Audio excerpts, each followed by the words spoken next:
प्रीति बिटिया जरा शक्कर देना। जी काकी।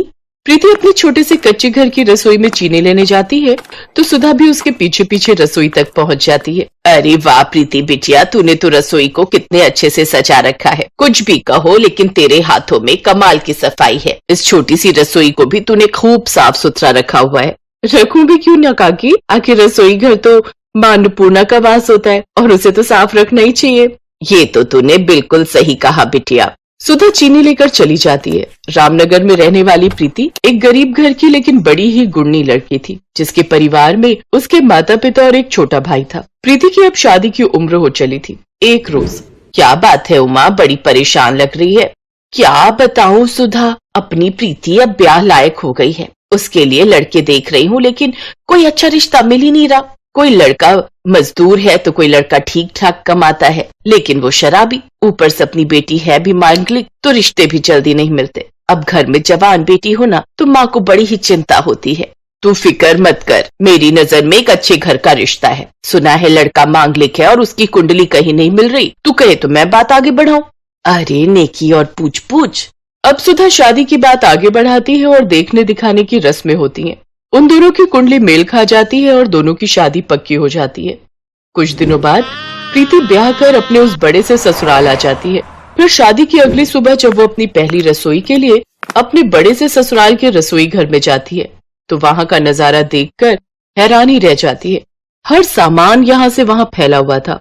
ये क्या, घर इतना बड़ा और रसोई का ऐसा हाल। जिसने पानी पिया वो ग्लास वहीं छोड़ दिया और ये चिप्स के पैकेट डस्टबिन में न डालकर बाहर फेंके हुए हैं। और मसाले के डिब्बे ये कितने गंदे हो रहे हैं, जैसे कई दिनों से इस रसोई की सफाई ना हुई हो। तभी उसकी सास रमोला वहां आती है। क्या हुआ बहू, यही सोच रही है ना अपनी पहली रसोई में क्या बनाऊं? एक काम कर, तू सबके लिए मलाई चाप, पराठे और मीठे में मूंग दाल का हलवा बना दे। जी ठीक है माँ। ऑर्डर देकर सास रसोई से चली जाती है। सबसे पहले वो सारी रसोई को अच्छे से साफ कर लेती है। फिर प्रीति जल्दी से सबके लिए खाना बनाने की तैयारी में लग जाती है। कुछ देर बाद वो सबको खाना परोसती है। वाह भाभी, आपके हाथों में तो कमाल का स्वाद है। कितना स्वादिष्ट खाना बनाया आपने।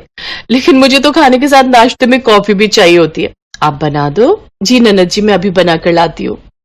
नहीं प्रीति, पहले तुम जल्दी से मेरी शर्ट प्रेस कर दो। शादी के चक्कर में 3 दिन से काम पर नहीं जा पाया। बेटी तू ही जाकर रसोई में कॉफी बना ले और हाँ, मेरे लिए भी एक कप बना देना। अब प्रीति कपड़े प्रेस करने कमरे में चली गई और ननद जी पहुंच गई रसोई में। लेकिन कॉफी गैस पर चढ़ाकर वो अपना मोबाइल देखने लगी, जिससे कॉफी उबलकर गैस पर गिर गई। फिर वो गैस को उसी हाल में छोड़कर कॉफी लेकर बाहर आ गई। और तो और उसने गैस भी साफ नहीं की। खाना खाने के बाद सबने अपने बर्तन सिंक में डालने की बजाय स्लैब पर ही छोड़ दिए थे। अभी तो मैं रसोई साफ करके गई थी, फिर इसका ये हाल। प्रीति फिर से पूरी रसोई की सफाई करने में लग जाती है। धीरे धीरे उसे अपने ससुराल वालों की इस आदत का पता लग गया। कभी उसकी सास या ननद सब्जी काटती तो पूरी रसोई में सब्जी का कूड़ा फैला देती, तो कभी ननद अपने लिए मैगी बनाती तो उसका पैकेट, गंदे बर्तन सब ऐसे ही छोड़ देती, जिससे सुबह उठते ही प्रीति को फिर से सारी रसोई साफ करनी पड़ती। एक रोज, अंजलि, मैं रोज रसोई की सफाई करती हूँ लेकिन तुम रोज उसे गंदा कर देती हो। पानी की बोतल पर गंदे हाथ लगा देती हो। रसोई में खाना बनाते वक्त प्लेटफॉर्म भी साफ नहीं करती और बिस्किट, नमकीन के रैपर्स डस्टबिन में डालने की बजाय बाहर ही फेंक देती हो। ये अच्छी आदत नहीं है अंजलि। कल को पराए घर जाओगी और रसोई को ऐसा रखोगी तो ससुराल वाले बहुत गुस्सा करेंगे। अरे भाभी, आप ना ज्यादा ही सोचती हो। और जब हम सुबह खाना बनाते हैं फिर दिन में और रात में भी, तो हम बार बार रसोई को साफ थोड़ी ना करेंगे। बार बार प्लेटफॉर्म साफ करने से अच्छा है कि पूरा दिन का खाना बनाने के बाद उसे एक बार रात में साफ करें। अब आप चिल करो, ज्यादा मत सोचो। बाय। ना जाने क्या होगा इस लड़की का। अपने आलसपन और इन हरकतों की एक दिन इसे बड़ी कीमत चुकानी पड़ेगी। कुछ दिनों के बाद ननद यानी अंजलि को देखने लड़के वाले आते हैं। अंजलि और प्रीति मिलकर अच्छे से खाने की तैयारी कर लेती है, लेकिन साथ ही साथ ननद पूरी रसोई भी फैला देती है। अरे बाप रे, ये ननद जी को रसोई में घुसाना मतलब रसोई का बुरा हाल करवाना। पूरी रसोई का नाश कर दिया। ननद जी, अब तो सुधर जाइए, अब तो आपकी शादी होने वाली है। कम से कम अब तो रसोई की साफ सफाई का ध्यान रखिए। फिर प्रीति खाना बनाने के बाद जल्दी से रसोई की सफाई अच्छे से कर देती है। सब खाना अंजलि बेटी ने अकेले बनाया है। खाना खाने के बाद लड़के की माँ किसी बहाने से रसोई में जाती है, जहाँ की साफ सफाई देखकर ही वो ये रिश्ता पक्का कर लेती है। ऐसी ही तो बहू चाहिए जो खाना बनाने के साथ साथ रसोई भी अच्छे से साफ करके रखे।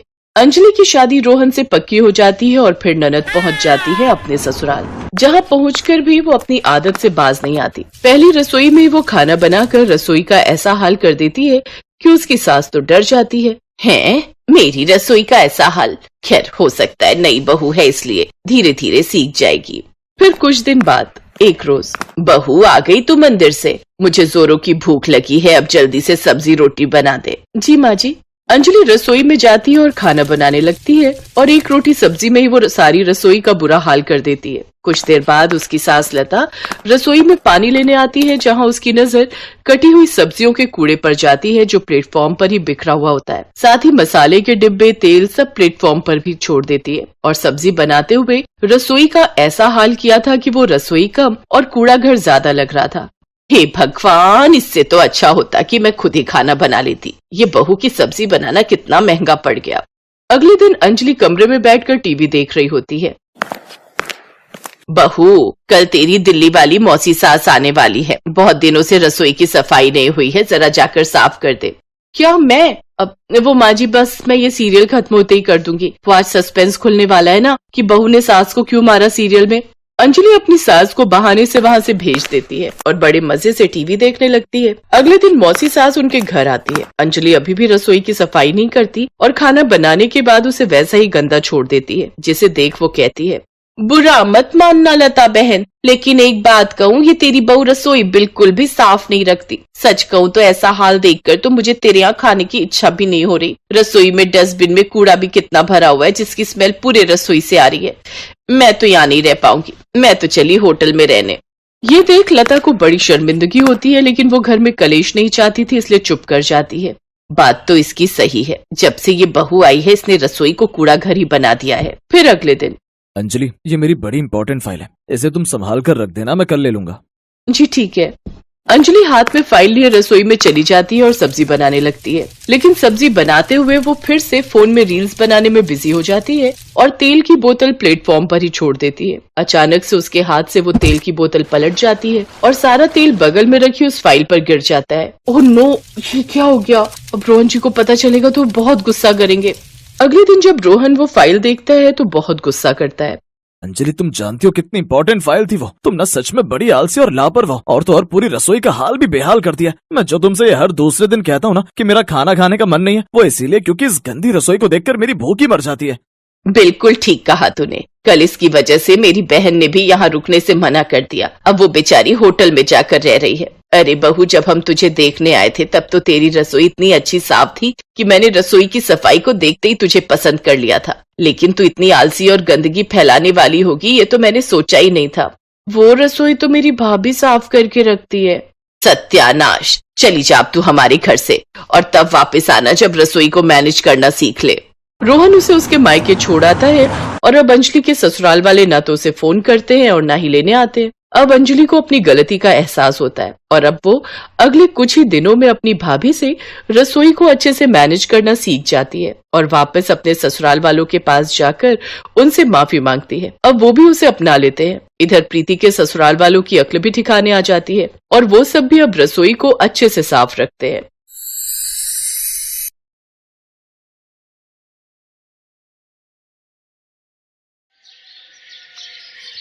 जब मैंने तुमसे कहा था कि मुझे अपने लिए ग्रीन टी बनानी है, फिर तुमने ये कॉफी क्यों रख दी गैस पर? और अंजलि, तुमने दूसरी गैस पर ये चाय क्यों चढ़ा दी? तो जेठानी जी, आप क्या कहेंगे? प्राइम मिनिस्टर हो जो आपने ये फरमान सुना दिया और हमें ये मानना पड़ेगा। तुम दोनों अच्छे से जानती हो मैं ग्रीन टी पीती हूँ, उसके बाद ही मेरी सुबह होती है, फिर भी तुम अपनी मनमानी करने लग गई। भूलो मत तुम दोनों मेरे बाद इस घर में आई हो। भले ही मैं सबसे छोटी हूँ, लेकिन इसका मतलब ये नहीं कि मैं अपना मुंह बंद रखूंगी। भले ही आपसे बाद में मैं आई हूँ, लेकिन काम तो मैं आपसे ज्यादा करती हूँ। अच्छा, तो तुम कहना क्या चाहती हो? हम तुझसे कम काम करते हैं? हे राम, इन तीनों का कलेश फिर शुरू हो गया। सुबह सुबह तुम तीनों की चिड़चिड़ शुरू हो जाती है। अरे घर में तो बहुएं सुबह सुबह आरती भजन करती हुई अच्छी लगती हैं, यूं बकबक करती हुई नहीं। जब देखो तब कलेश करती रहती हो। माँ जी, मुझे कलेश करने का कोई शौक नहीं है। आप भूलो मत, इन दोनों के आने से पहले इस घर में बिल्कुल कलेश नहीं होता था, काम अच्छे से हो जाता था। लेकिन जब से ये दोनों देवरानियां आई है ना, इन्होंने तो नाक में दम कर रखा है। माँ जी, जेठानी जी हमेशा अपनी मनमानी की चलाती रहती हैं, तो आप कौन सा कम है? आप भी तो वैसी ही हैं। तुम तो चुप ही रहो। हे राम, एक दिन ये तीनों मेरे सर की नस फाड़ कर ही दम लेंगी। बिना नहाए धोए रसोई में आ गई और कलेशबाजी शुरू कर दी। अब जाओ तुम तीनों, पहले जाकर नहाओ, उसके बाद रसोई में काम करना। अब तीनों बहुएं नाक सिकोड़ते हुए नहाने चली जाती हैं, जिसके बाद वो घर के कामकाज में जुट जाती हैं। इसी तरह वो तीनों जब भी रसोई में एक साथ होती तो किसी न किसी बात पर आपस में झगड़ा शुरू कर देती। सुषमा अपनी तीनों बहुओं के कलेश से तंग आ गई थी, लेकिन अब वो कर भी क्या सकती थी। एक रोज सुषमा की कुछ सहेलियां घर आने वाली थी, इसीलिए सुषमा अपनी तीनों बहुओं को बुलाकर कहती है, आज तुम कुछ अच्छा सा खाने में बना देना। आज घर में मेरी सहेली आ रही है तो बढ़िया सा खाना तैयार कर लेना। सुनिधि बहू, तू शाही पनीर की सब्जी और गाजर का हलवा बहुत अच्छा बनाती है, तो तू वही बनाकर तैयार कर लेना। और अर्चना बहू, तुम दाल मखनी, गोभी, और मंजली बहू प्रियंका, तुम न पूड़ी बनाकर तैयार कर लेना। अब वो तीनों रसोई में जाकर खाना बनाने की तैयारी करने लगती हैं। वैसे माँ जी भी ना अच्छा झूठ बोल लेती हैं। पता नहीं कब से उनको तुम्हारे हाथ का खाना अच्छा लगने लगा। हाँ, पहले तो उनको बस मेरे ही हाथ का खाना पसंद आता था। अरे वो तो बस आपका दिल रखने के लिए झूठ बोलती होंगी, लेकिन असल में तो जब से मैं आई हूँ तब से उनको मेरे हाथ का खाना ही पसंद आता है, इसलिए अब वो खुश हैं।